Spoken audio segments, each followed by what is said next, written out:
Hello everyone. I'm Yash Sangani. I'm from Stevens Institute of Technology. I'm doing my master's in information systems. I'm a fall 2017 student. I did my undergrad in computer science from 2013 to 2017. So I graduated last year from Mumbai, Thakur College of Engineering and Technology. And I don't have any prior work experience, but now I do after my summer internship, but no, I don't have any prior work experience.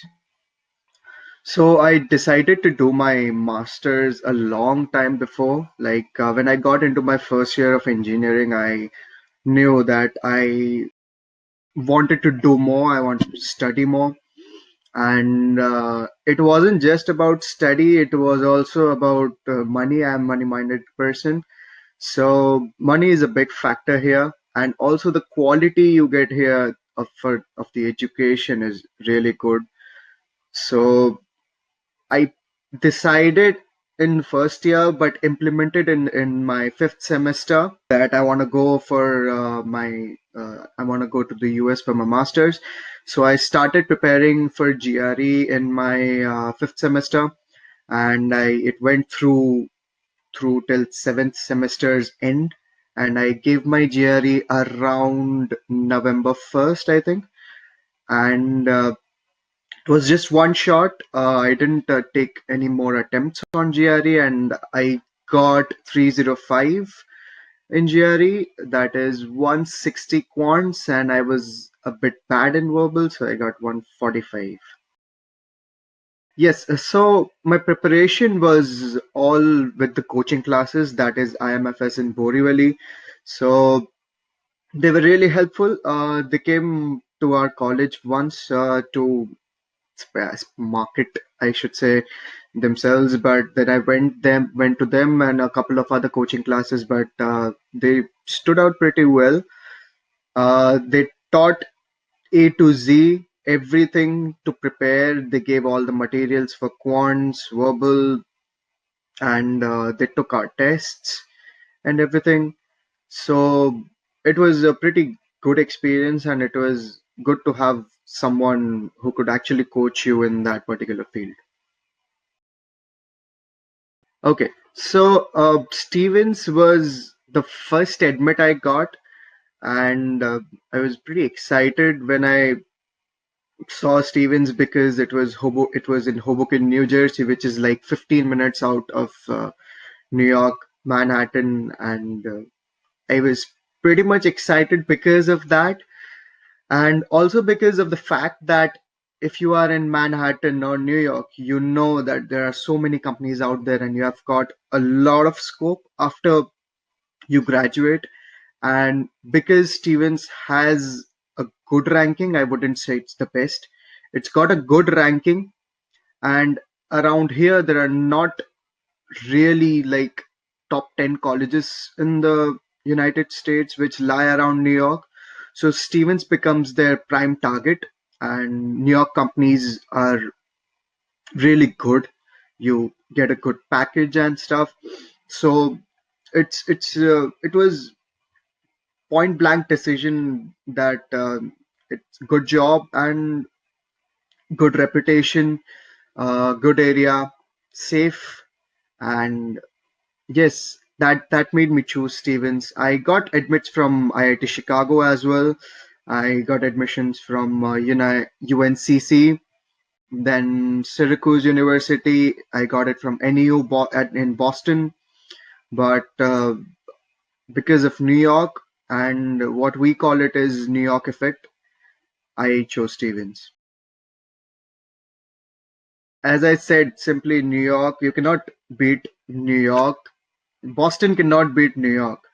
Yes, it's upcoming. Boston is a great technology hub, but the course I wanted to do wasn't related completely towards the technology. It was finance, management, and technology, and some of analytics, and that's information systems I'm talking about. And when I saw the rankings for information systems scores for Stevens, it was much higher than the one in Boston. And Boston's information systems was much similar to doing computer science, so it didn't make sense to go to NEU. So the difference between core computer science and information systems, if you talk about the curriculum here, is that in CS you have different things to do. For example, you can code in Linux, and that is core coding. They they ask you to make a whole new server in an assignment or a midterm, or they ask you to create a whole Linux file system in for midterm.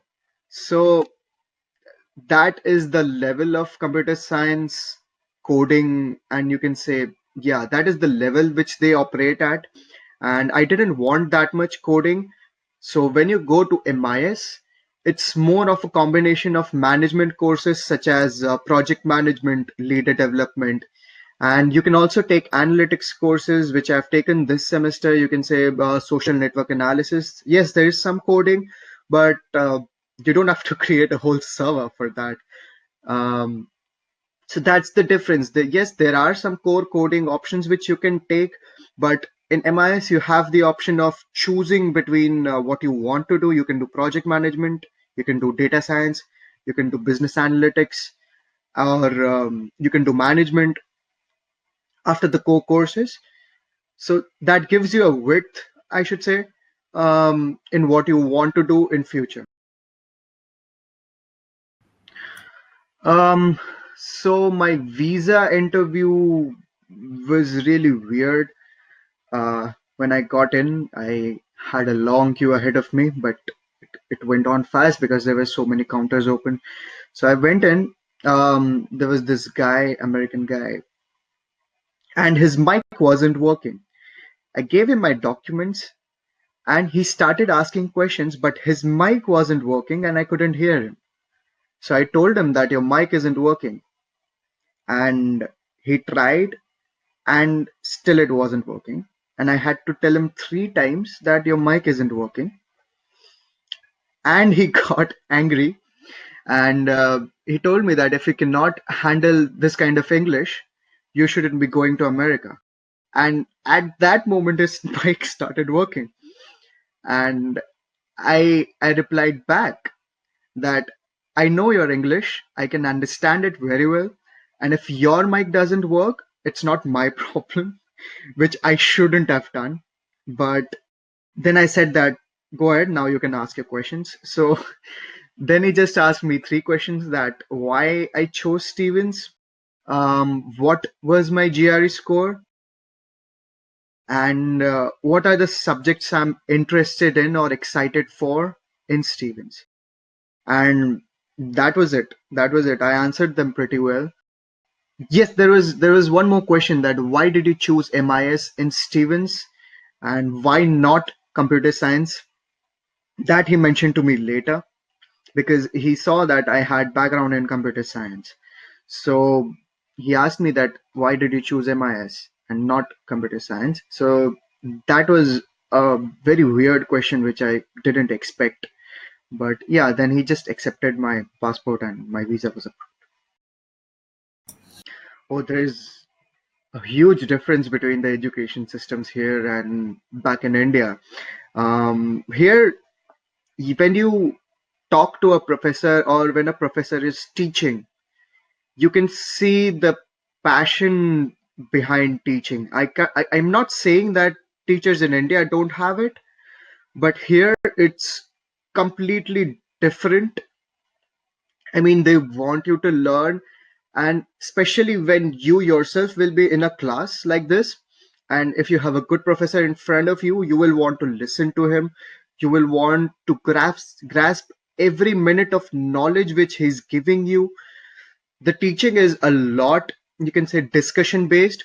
For example, when you teach a topic, they'll create a discussion in the classroom itself, so there are new ideas which come up from each and every background. Because when you sit in a classroom here, you'll have people from various religious groups, ethnicities, countries. So they've all got their own ideas and own mentality and what they learned back home. And that creates a huge difference when you do your midterm or when you do your final project, because you are collaborating with the people who you have never seen before. And then you get all sorts of knowledge which you need, and that really makes you motivated to actually learn more. Also, the use of technology here is just great. If anything new comes out, straight away there will be like six months of research on that, and they'll start a new course on it.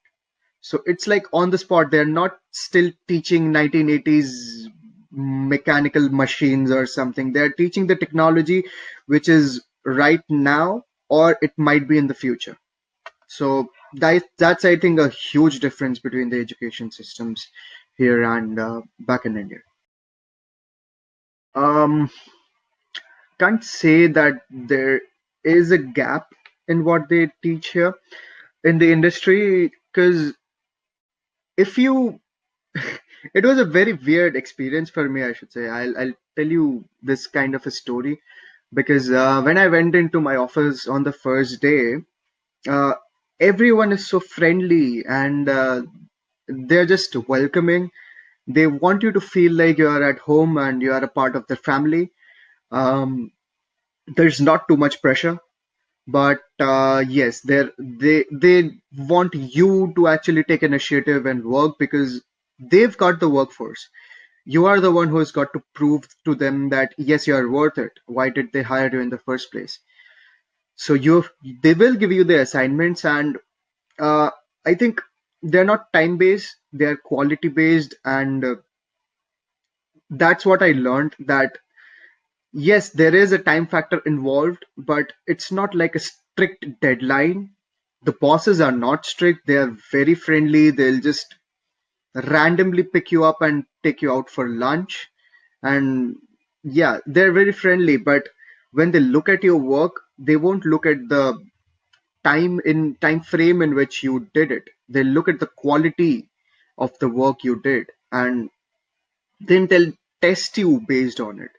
And once they feel like yes, you are ready, I think they know that this student or this work employee is worth it, and they'll just extend your internship or convert it into a full-time job. So I started, first of all, I started applying for my internship in my first semester itself, and then the internship starts after your second semester has ended.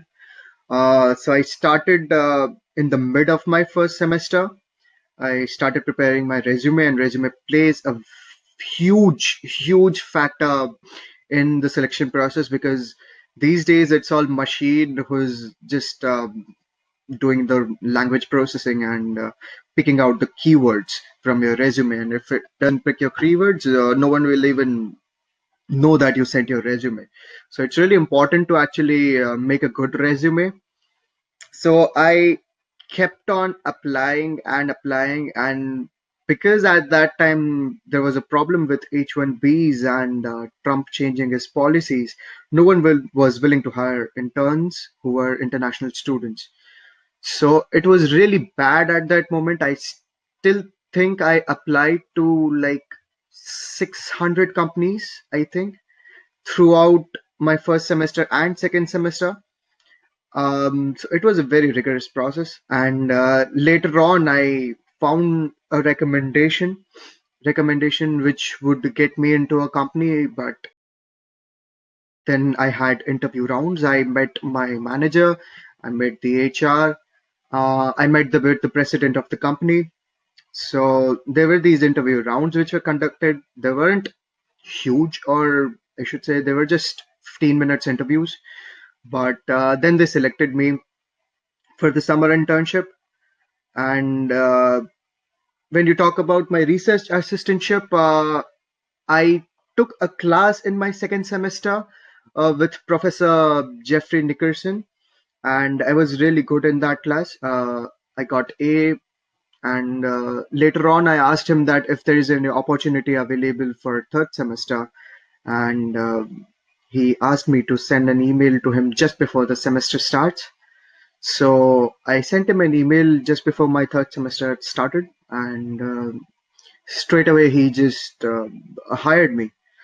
And so that's how I got my research assistantship. And I think that is a really important for all of you to know, because people here I've seen, most of them are just chatting in class. They're not paying attention in class. They don't get involved in the discussions, and whatever the professor is doing or the activities, you need to get involved. You need to let the professor know that you exist, you are a good student. And that's the thing, you don't need to tell them that, oh, you have this much knowledge, or you know that, or no, know that. Even if you just behave like a good student, you ask good questions, you learn your topics, you do well in your midterms, you do well in your project, then I think that's what they want. Research is all about learning new things and implementing them in your project. So I think it's really important to be there in the class and be interactive with your colleagues as well as your professor. So currently I'm working on a couple of projects. So I'll just summarize them because they are huge. So the first project is about 3D designs. So it's like 3D designing online competition, and you have to upload your design, and you can remix someone else's design, and that's a factor which determines that if you remix someone else's design, does it affect the total quality of everyone else's design as well. And in future we have this plan of implementing this in 3D printing. Like if we get good designs, we can convert this into a project of 3D printing. So this one is my first project, and second project is, you can say, what are the different factors which determine the quality of a Wikipedia page. I cannot mention the factors, but yeah, that's pretty much my project. My parents didn't. I wanted to take a loan, but my parents said that it's okay if you just don't take a loan, and my family is just financing my fees. So what I would say to all of you is that initially just don't worry about what you want to do. You'll get there someday. Just keep going forward. Um, Pay your attention to verbals. Verbals are really, it's really bad. So pay your attention to your GRE. If you don't get good marks, don't be disappointed. It's not the end of the world. And I've seen many people who've taken 6 months off and they did really good in their second GRE. So I think that's also an option. So you don't need to worry about it. It should be fine. You'll get good colleges here. Don't worry about jobs. You might be hearing that Trump is doing this, Trump is doing that. You aren't getting jobs. But trust me, every one of my senior is placed in a very good company. Not even one has gone back to India or is still isn't unplaced. So don't worry about that. Just concentrate on your studies. It's really important. Concentrate on your GRE, on your TOEFL, and when you are here, and probably Stevens, pay attention to your lectures. Pay attention to your professor. Do good projects, and don't do shitty jobs, I should say. I mean, people have been just wasting their time here. Just don't do that. You've got too much to learn. You've got this huge opportunity to be here and actually be someone else. So just grab it, and I hope to see you all here at Stevens. Yocket has been really helpful in my journey. I used to look at the scores. I used to look at the updates which people were posting.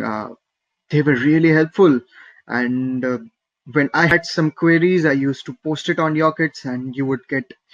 I've got reply in 5 minutes, or maximum 30 minutes, and it's really helpful. People help you well. I mean, if you go and search even for WhatsApp groups for certain universities, you'll get it.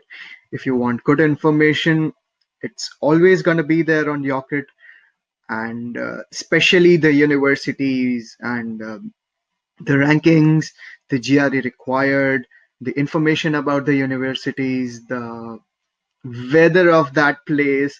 I used to go through every one of them, and I went and just did every research I could on Yocket. I think, guys, it's a huge help. Take advantage of it, and if you need to reach out, I'm there on Yocket as well. So you can reach me out at Yocket. There are so many other students who are there on Yocket who will help you out.